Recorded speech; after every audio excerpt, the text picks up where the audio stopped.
incredible place that Iran is allowing for women to participate in the workforce, to ensure that they have a voice and their voices are heard, they're involved in the democratic process, realities that we're not privy to living here and listening to the propaganda that we receive from very single-sided organisations with a specific agenda. Senator Fatima Payman has again made headlines with her polarising views on Islamophobia in Australia, while speaking to Press TV.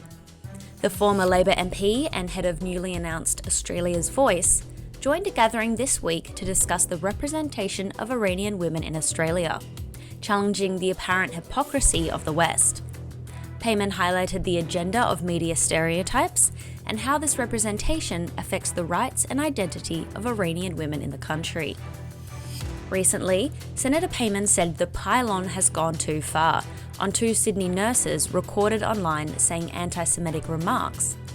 Ahmed Nadir and Sarah Abu Labdea of Bankstown Hospital were caught saying they would kill their Jewish patients and have since been indefinitely suspended and their properties raided, prompting the senator to question, what is the end goal here, justice or just public humiliation?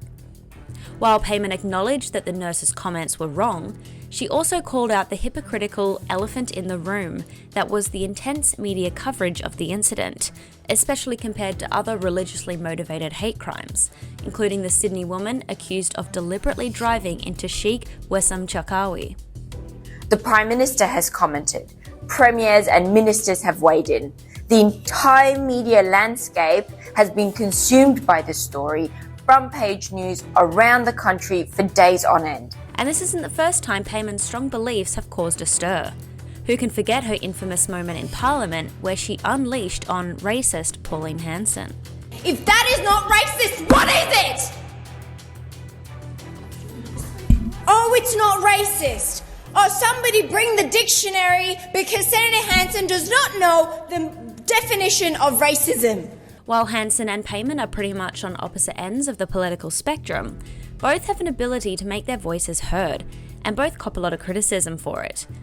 And social media certainly hasn't been quiet on Payman this week.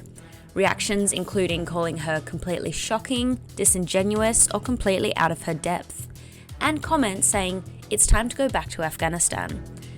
But it doesn't look like Payman is going anywhere quietly, and all eyes will surely be on her and her new party, Australia's Voice, in the coming months.